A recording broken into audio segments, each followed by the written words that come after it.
John, first up, are there any specific techniques for driving while towing? You know, my sort of low-level understanding is be smooth with your inputs, but is it that simple, do you think? Look, I think with your driving techniques, you do have to adjust them, because when you're actually putting a caravan on the back of a car, Yep. it actually changes the dynamics of the car completely. So in regards to braking distances, you need to allow yourself more braking distance between the car in front of you. Also, in conditions where you've got water on the road, you've got to allow distances further again. Yep. So it does change the driving dynamics of the car completely. We talk about driving to the conditions without a van, and we're talking about caravans here, but it could be a boat, a horse float, a car trailer, jet skis, whatever it might be. And when we spoke to Ian, the driver trainer, he talked about gaps and distances. Correct. Which a lot of people don't do correctly and don't allow themselves enough time. But you just touched on there, driving to the conditions, right? They're vital. Absolutely. You've got to drive to the conditions. So, you know, if you've got a rough road, you drive to the conditions. Now, if you think you can do 120 towing a caravan on a rough road, that's not going to happen. It's going to end up in a disaster. So it's more about educating the people that are towing to drive to the conditions. And if you do that, I think a lot of people will get around that okay. You were telling us before that you've been involved in the industry for a long time, right? And involved in the industry as someone who owned and used caravans in addition to working in the industry as well.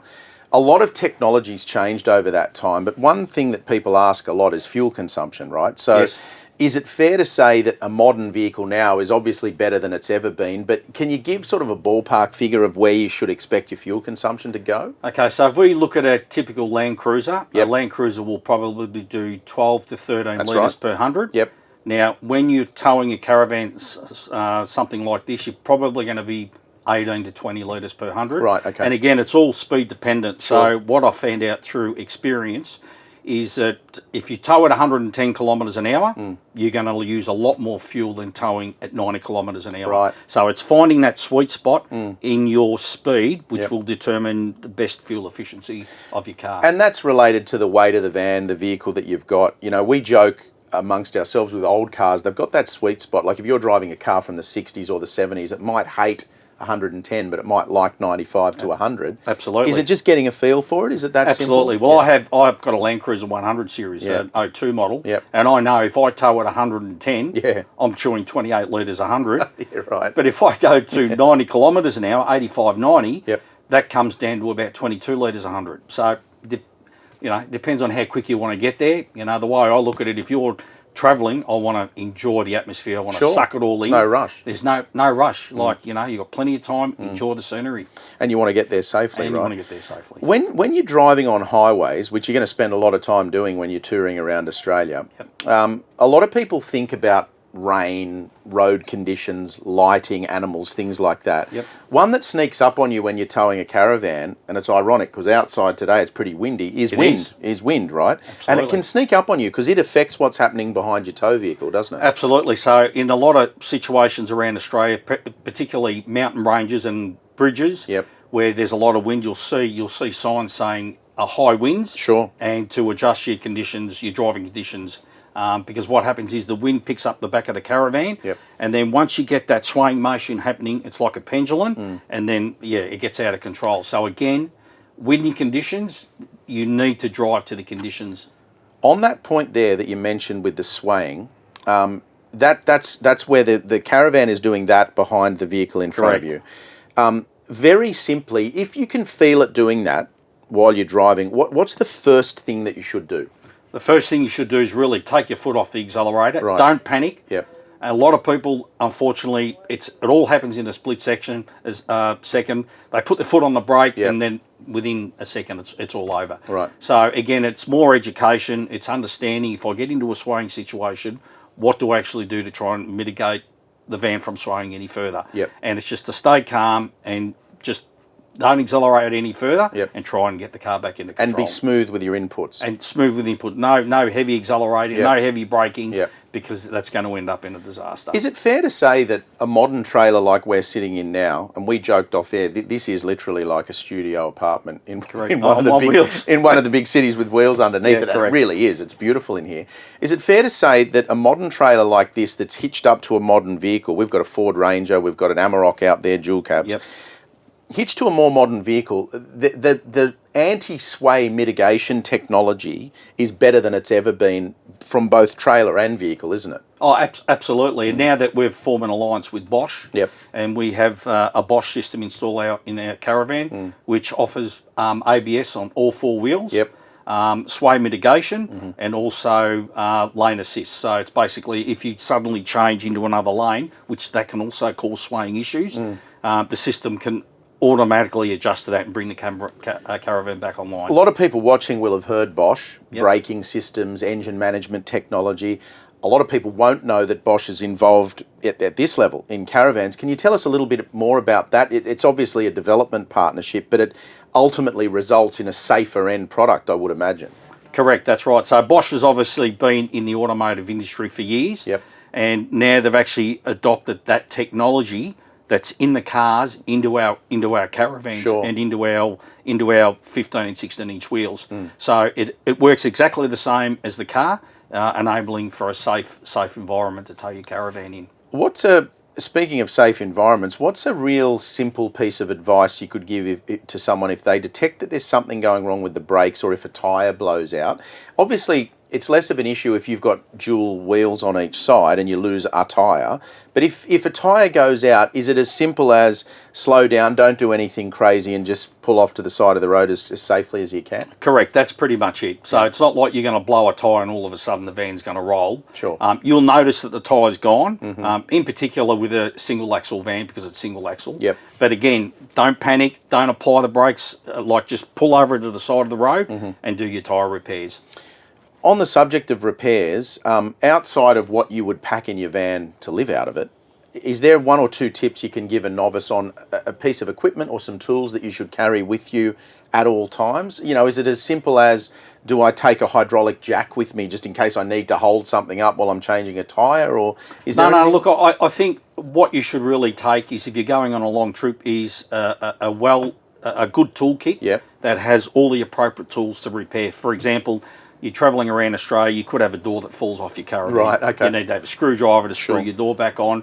Your caravan's going into different environments, you're going into corrugations, so things do rock and roll and things come loose. So just a general toolkit to be able to get you out of trouble and repair things on your car and caravan. I'd love your feedback on this, because our position at Drive is that it's too easy to get your car licence in Australia, first of all, and there should be more training, and not necessarily make it impossible for people to pass, but put better skilled drivers on the road once they do get their licence.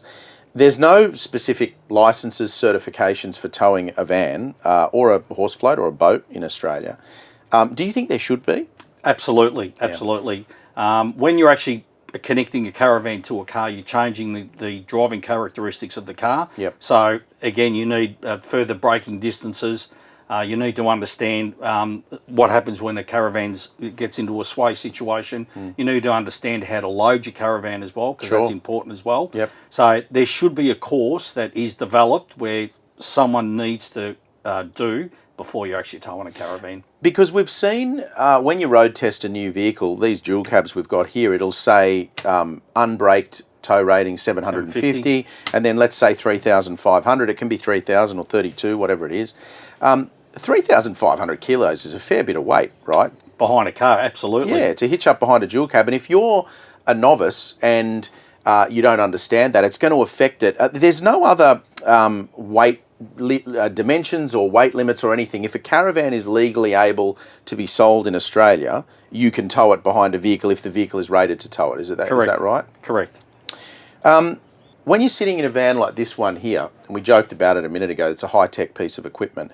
I think it's easy for people to forget that there's a lot of componentry under here that is similar to a car. It doesn't have an engine and a gearbox, but it's got a chassis, it's got brakes, it's got wheel bearings, it's got suspension, shock absorbers, things like that.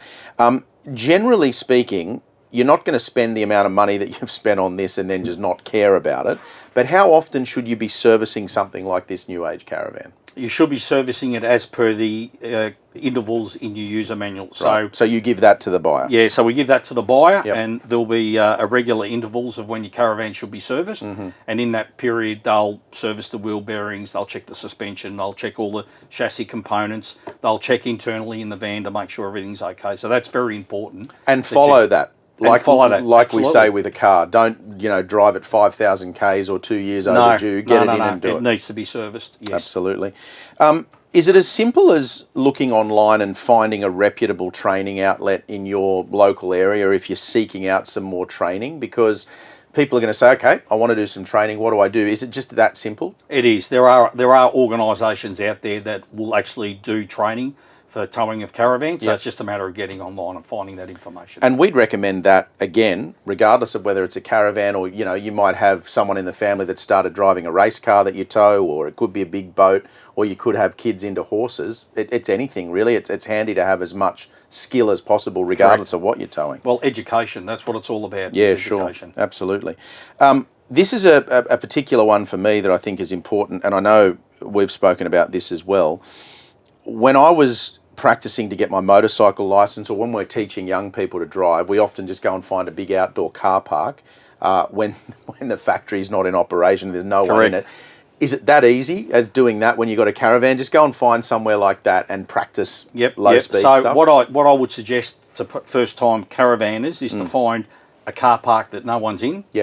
Go with your wife and yourself to the car park and practice reversing the caravan. Even buy some cones and then practice reversing into the cones and out of the cones. That's the best way to understand how the caravan functions. I remember years ago now, I spoke to one of the large caravan manufacturers at one of the caravan and motorhome shows or off-road shows. And the representative I was speaking to told me that anecdotally within their business, somewhere around 90% of people who'd bought the van, the first time they'd towed anything was when they left the dealership with a new van. Correct. Is that still the case? No, that is still the case. Right, okay. And this goes down to the fact that you don't need to be licensed or registered to tow a caravan. Right. So Mr. and Mrs. Brown decide they want to buy a caravan. And again, it's exactly right. The first experience that they'll have towing that caravan is picking it up from the dealership. Just one other quick one, and not to spring this on you without notice.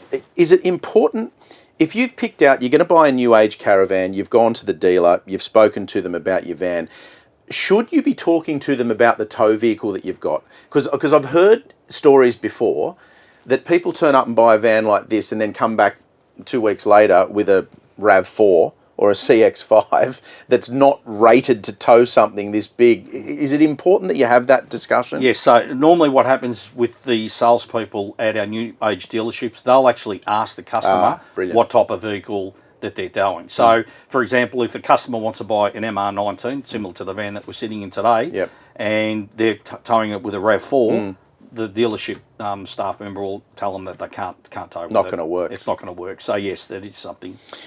At a very basic level, what are some common mistakes that beginners make, do you think? And is there a way of avoiding them? Obviously, you've touched on it, education, practice, they're vital. But are there some common mistakes that beginners make, you think? Look, I think the most common mistakes will be not hitching the caravan correctly. Are you going to show us how to do that? And I'll explain that process later. But the most common mistake will be not hitching and locking the hitch on the actual car. So what happens is they go over a bump and that actually comes off and bang, hits the ground. That's probably the most common one. The chains, everyone will connect the chains properly, whether you put them in parallel or cross, they'll be connected. But the most common one is the actual hitch is not locked in. You mentioned it if the tow hitch section comes off the ball. That's obviously a bit of a horror story. Have you heard any other horror stories that could have been avoided just with a particular type of skill or understanding, or I guess, again, like you were saying too, don't do anything silly behind the wheel, and more often than not, it's going to be safe. Look, quite a few instances where we've had horror stories is, the most common one is like not hitching right on the van, but the other one is also too not loading the van correctly. So not putting the correct weight. So when you're looking at a van, say that it weighs 2.5 tonne, the bore weight should be about 10% of that. Should be about 250 kilos. Yep. Now, you know, Mr. and Mrs. Brown go away for a holiday with a family. They load up the caravan. They put too much weight at the back of the van. Right. Ultimately, it puts on a light tow ball weight, and that's what leads into swaying. So that is a very common thing that happens, and people again are not educated about that, about towing to the conditions of the van and loading it up correctly. Lastly, on that subject, where we're sitting now is we're kind of on the axle line. Correct, we're in the axle. Yep. That's about right. You don't want, I would imagine, too much weight either rearward or forward, because I know from towing cars, you know, if the car's rear-engined, you want it backwards on the trailer for argument's sake. Things like that. You don't want to load the front of the van or the rear of the van too much to affect what it's doing on the tow ball. Correct. What I say to customers, the best way to work out your weights is put everything that you need in the caravan and you're ready to go to a holiday. Yep. Then take it over to a public weigh bridge. Right. And then on a public weigh bridge, weigh the van, make sure that you haven't exceeded your ATM, which is also on the compliance plate in the tunnel boot. And also the other important thing is to actually check the bore weight to make sure the bore weight complies. Because with our current modern cars, you can't exceed 350 kilos downforce on the bore weight. So to make sure the bore weights, if they do that, they're going to be off on a good note. I know I said lastly, but I just thought of one more question. That's right. I just thought of one more question. You keep saying things that are making me think of extra questions. No, that's fine. Is it fair to say, we're sitting in this van now because it's brand new, it's probably just come off the production line, with the bare minimum in it, right? Correct. So the fridge isn't stocked, there's no bedding, there's no cutlery in the drawers. No. Is it fair to say that the average person with a caravan, and this is more specific to caravans and camper trailers than it is car trailers and horse floats, is it fair to say the average person is going to estimate that they're going to put this much weight in the van, but they're actually going to exceed it by the time they load everything in? Correct, because particularly when you're taking a family away, the kids are going to want to put their toys, their push bikes, and the fridge gets loaded, the clothes gets loaded. So we have a 600 kilo payload in our caravans, and it might sound a lot, but when you start loading it all up with all your gear, and you've got to remember too, your water tanks when they're empty. That includes water. Sorry to interrupt you. That does include water. Absolutely. Right. So that 600 kilos also allows for water. So if you've got 240 litres of water on board, that equates to nearly 250 kilos or 240 kilos. So that's got to come off the payload. So it's very important that customers actually ensure that they don't exceed that 600 kilo payload on our twin axle vans. So the advice, if you're in this van with a 600 kilo payload, would be to do what you just said. Fill the water tanks up, put the stuff in that you need to, and then go to the closest weigh bridge and go, right, I've got 100 kilos here, or gee, I'm close to that 600, I need to take a few things out. 100%, absolutely. For a first timer, that's exactly what you would do. And then you can actually adjust the weight. So you've gone to a weigh bridge and you check the bore weight and it's 100 kilos, you go, well, mate, I've got to put more weight up towards the front of the van. So it's a matter of just rejigging whatever you've put in the van to make sure you get the correct weights. If they stick to that, they're going to have a great experience. Hi all, my name's John and I'm going to explain the process on hooking up a caravan to a tow vehicle.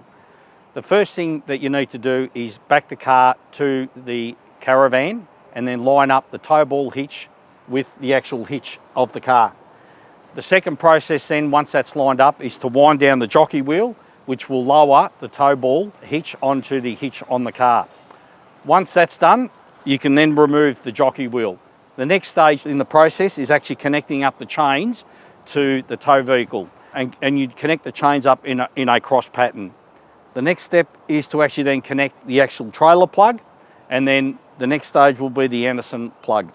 We also have the trail safe connector that we also need to connect to the tow vehicle. So when you actually lower the A-frame onto the caravan and it's connected to the hitch, you then need to lock the hitch to ensure that it's secured on the back of the car.